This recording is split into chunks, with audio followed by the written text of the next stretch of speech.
नमस्कार मित्रांनो, मी राहुल कदम आपल्या सर्वांचं माहिती असायलाच हवी या YouTube चॅनलवरती सहर्ष स्वागत करीत आहेत। रेशन कार्ड धारकांसाठी खूप महत्त्वाचे असे अपडेट येत आहेत।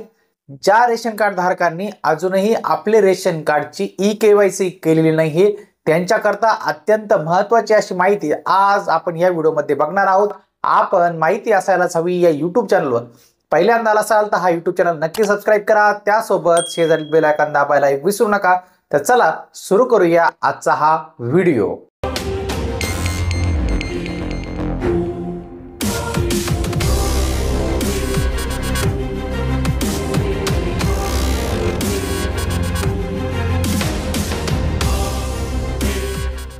रेशन कार्ड धारकांना सरकारकडून अल्टिमेट देण्यात आलेला आहे। रेशन कार्ड धारकांनी लवकरात लवकर आपल्या रेशन कार्डची ई-केवायसी करणं आता बंधनकारक करण्यात आलेलं आहे।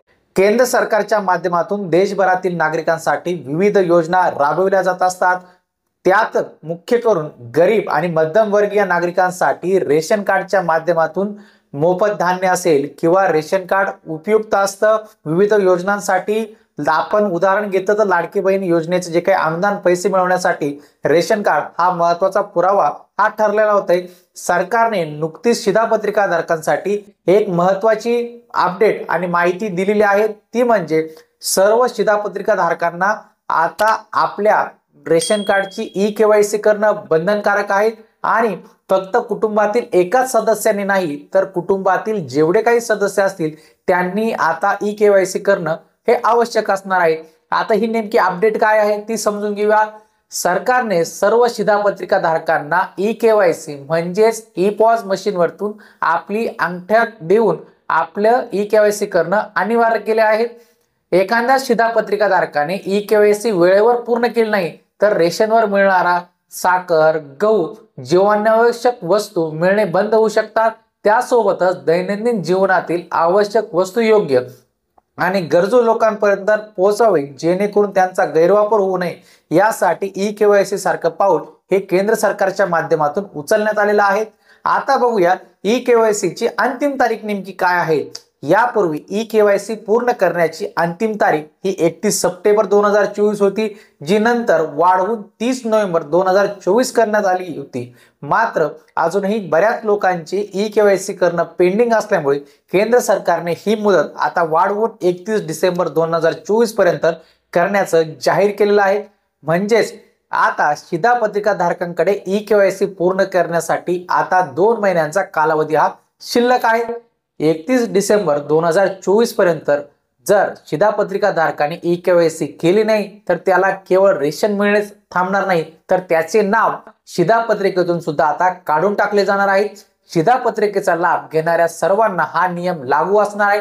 अशा परिस्थितीत सर्व शिधापत्रिका धारकांना ही महत्त्वाची माहिती गांभीर्याने घ्यावी आणि आपली ई-केवायसी लवकरात लवकर पूर्ण करून घ्यावी, म्हणजे रेशनवर मिळणारी ज्या काही योजनांचा आपण लाभ घेत आहोत ते मिळण्यास अडचण येणार नाही।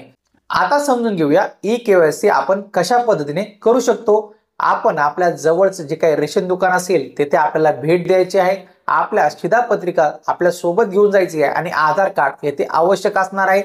ई-पॉस मशीनवरती ओळख आपल्याला सत्यापित करावी लागणार आहे। दुकानात पोहोचल्यावरती तुमचा अंगठा POS मशीनवरती ठेवावा लागणार आहे आणि तुमची ओळख त्याद्वारे सत्यापित केली जाणार आहे।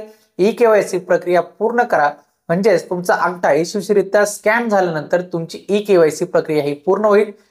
ई-केवायसी मुळे रेशन सेवामध्ये आता पारदर्शकता येणार आहे। यामुळे रेशन कार्ड सेवा सुद्धा सुधारणार आहे, कारण की रेशन मध्ये जो काही अपहार केला जातो, जो काही भ्रष्टाचार होत होता तो ई-केवायसी मुळे कमी होणार आहे। सरकार ही महत्त्वाकांक्षी योजना गरजूंपर्यंत पोहोचत आहे की नाही याची खात्री करण्यासाठी सरकारने ई-केवायसीचं पाऊल हे उचललेलं आहे।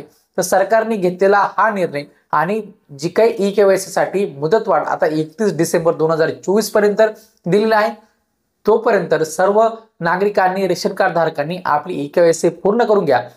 जर आपण ई-केवायसी पूर्ण केले नाही तर आपलं रेशन कार्ड मधील आपलं नाव किंवा आपलं रेशन कार्ड सुद्धा रद्द होऊ शकतो, याची सर्वांनी नोंद घ्यावी। आपल्याला आजचा हा व्हिडिओ आवडला असेल, आपण माहिती असायलाच हवी या YouTube चॅनल पहिल्यांदा असाल तर हा YouTube चॅनल नक्की सबस्क्राइब करा, त्यासोबत शेजारी बेल आयकॉन दाबायला विसरू नका। तर चला भेटूया पुढील व्हिडिओमध्ये। धन्यवाद।